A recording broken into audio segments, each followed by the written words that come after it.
Olá pessoal, tudo bem? Sejam bem-vindos ao nosso canal. Nesse vídeo nós vamos tratar de um assunto bem delicado e que muitas pessoas têm dúvidas, tem alguns espíritas que sentem dificuldade de compreender, que é a psicografia de pessoas que desencarnaram após suicídio. E psicografias que às vezes vêm muito cedo, pouco depois da pessoa desencarnar. Então tem muitas pessoas que têm dificuldade, a gente vai tentar explicar, explanar e expandir um pouco mais esse assunto, tá? Bem, como é que funciona a questão do desencarne? Por que algumas pessoas vão para o umbral e passam muito tempo lá? São as energias negativas. Raiva, ódio, inconformação. E essa inconformação, essa raiva, esse ódio, pode permanecer por um período mais ou menos longo, dependendo de cada espírito. É por isso que Jesus Cristo, em seus ensinamentos, ele dizia para perdoe seu irmão enquanto pleiteia com ele aí na terra, porque de maneira nenhuma sairás de lá até que pague o último centil. Esse último centil, você pode usar de várias interpretações, mas ao meu entendimento, como eu fui ensinado em projeções astrais, esse centil significa nada mais nada menos do que o nosso débito kármico, que pode ser provocado tanto por uma pessoa, simplesmente pelo próprio ódio armazenado no nosso coração, tá? Raiva, ressentimento, qualquer tipo de energia negativa que afete o nosso coração. Antes de continuar dentro desse tema, eu vou deixar aí no link um vídeo que tem aqui no canal, que é referente a equilíbrio espiritual, como manter o equilíbrio espiritual. Vou deixar o link aí em cima, vai aparecer para vocês, tá? E também vou deixar na descrição do vídeo. Bem, como é que funciona? A pessoa, quando desencarna por suicídio, ela já está perturbada espiritualmente. Uma pessoa não vai se suicidar se ela estiver equilibrada emocionalmente. De forma nenhuma ela vai cometer esse suicídio se ela estiver equilibrada emocionalmente, concorda? Se você estiver bem equilibrado emocionalmente, a tendência é que você seja uma pessoa feliz, equilibrada, dinâmica, que leva tudo na brincadeira, que respeita tudo e todos e que não se altera facilmente.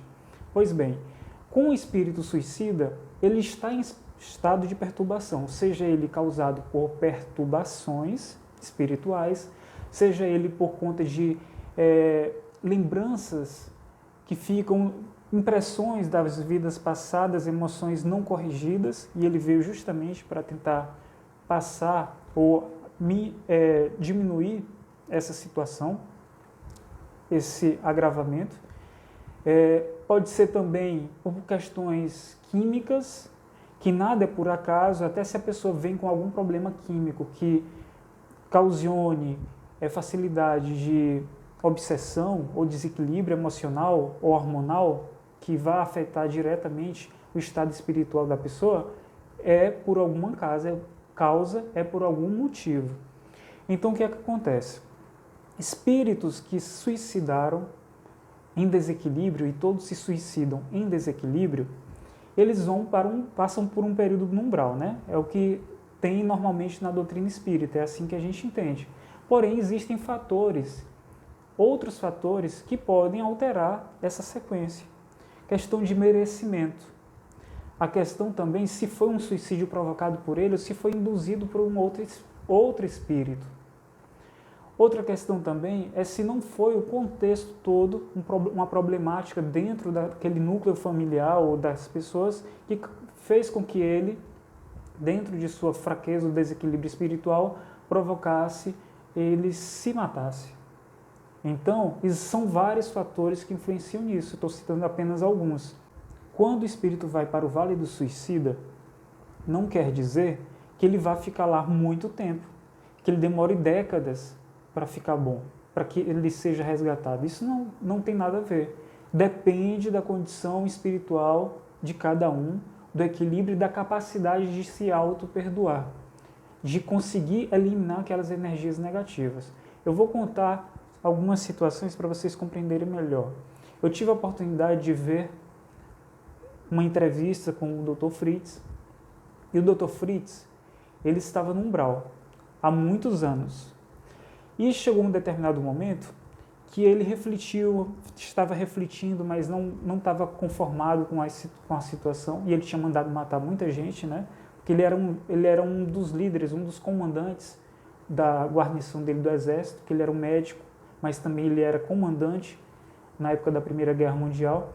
E aí, o que foi que aconteceu? Ele disse que quando chegou no umbral, ele demorou alguns anos até conseguir dissipar todas as energias negativas que ele tinha. Ele tinha acumulado de raiva, de ódio, de rancor, de preconceito, de perseguição aos judeus. Então, por conta disso, ele ficou lá mais tempo, mas assim que ele disse, assim que eu lhe fez uma oração, ele foi resgatado. Ele conseguiu, naquele momento de oração, ele conseguiu elevar um pouquinho o padrão espiritual dele, e os bons mentores espirituais que estavam sempre por perto, mas ele não conseguia ver por conta de seu desequilíbrio espiritual, ele conseguiu ver e ser resgatado quando ele fez essa oração. Porque o próprio ato de você fazer uma oração, naturalmente, é porque você já está sendo restabelecido espiritualmente. Uma pessoa que está em muito desequilíbrio, está muito triste, está muito depressiva, ela não tem o impulso de fazer uma oração. E se você não tiver o conhecimento e a necessidade e souber a importância que uma oração tem para o restabelecimento espiritual, para o pedido de ajuda, você não vai fazer uma oração quando você estiver depressivo. Dificilmente alguém faz uma oração se estiver depressivo. Dificilmente, porque ela não encontra ânimo para fazer aquilo. A pessoa não quer sair de casa, não quer sair do quarto. A pessoa só pensa em se matar. Então é uma situação muito delicada. Então, no caso dos suicidas, um suicida que eventualmente ele está lá no umbral, passou pelo umbral, ele pode, em questão de algumas horas, dias, meses ou ano, ele se auto-perdoar, ele conseguir dissipar aquelas energias ruins. Basta mudar o padrão de pensamento.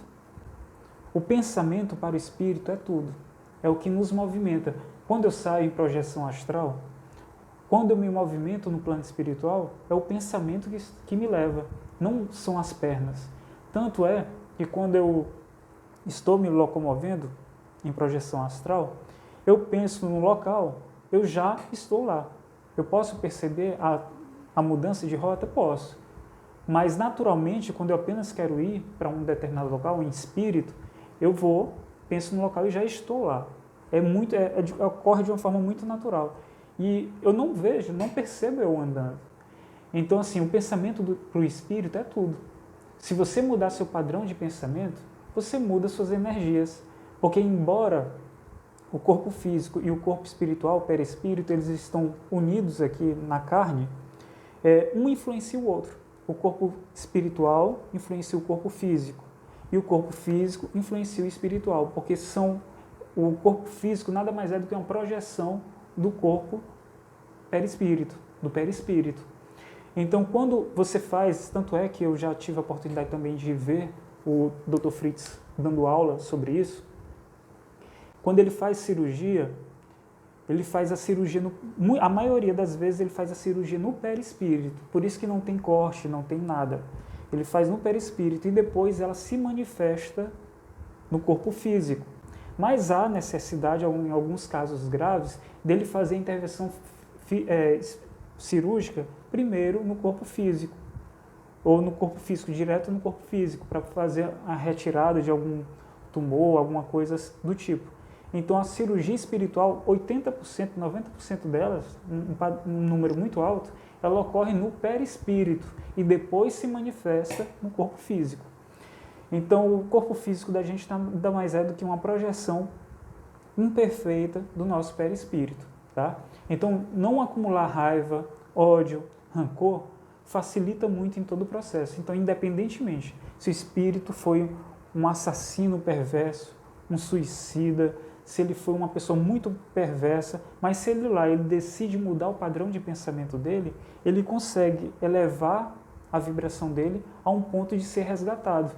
Porque mentores espirituais estão todo o tempo nos umbrais, no umbral pesado. Porque, na verdade, toda a crosta terrestre ela é feita no umbral. Nós estamos no umbral. Nós estamos aqui encarnados na carne, mas em espírito, no plano espiritual, nós estamos situados no umbral, no meio do umbral. Não é no umbral pesado demais, nem no umbral leve, é no umbral normal. Então nós estamos inseridos no meio do umbral. Se nós não mudarmos o nosso padrão de pensamento, a gente vai sintonizar com todos os espíritos que estão rondando por aqui. Então é muito importante a gente vigiar nossos pensamentos, nossas atitudes, se elas não forem boas, se os nossos pensamentos não são bons, não forem produzidos bons, se nossas emoções não forem boas, a gente tem que mudar aquele padrão de pensamento para a gente poder restabelecer o equilíbrio espiritual. Então lá no plano espiritual funciona dessa forma. O espírito que suicidou, ele pode sim psicografar 3 dias depois, 1 mês depois, 1 ano depois. Se ele não se perdoar e se ele não conseguir dissipar o ódio do coração dele, ele vai passar 10 anos no umbral, ele vai passar 20 anos, 30 anos. Tem espíritos que estão há milênios no plano espiritual, no umbral, e estão lá porque não conseguem ser resgatados. É por isso que a encarnação é muito importante, porque alguns espíritos encarnam vindo das colônias mais equilibradas, espíritos mais equilibrados, eles vêm e reencarnam. Mas a outra metade de espíritos, ela vem dos umbrais, encarnações compulsórias, justamente para tentar tirar aquele irmão daquela situação, daquele loop de pensamentos negativos que mantém ele preso às energias, à sintonia do umbral. Então, espero que eu tenha sido claro. Se você tiver alguma dúvida, alguma opinião referente a esse ou outros assuntos, deixa aí no comentário, tá? Vou deixar um link aí na descrição do vídeo de um vídeo onde se mostra como manter o equilíbrio espiritual. Essas dicas desse vídeo eu tive em projeção astral. Foi uma aula que eu tive lá e fiz um vídeo explicando mais ou menos o que ficou de lembrança quando eu voltei ao corpo físico. Aí eu fiz um vídeo mostrando como as dicas que eles me deram de como manter o equilíbrio espiritual. Vou deixar o link na descrição e vou deixar o card aqui ou no início do vídeo para vocês fazerem o download, tá bom? Espero que vocês tenham gostado do vídeo. Fiquem com Deus e até lá, pessoal.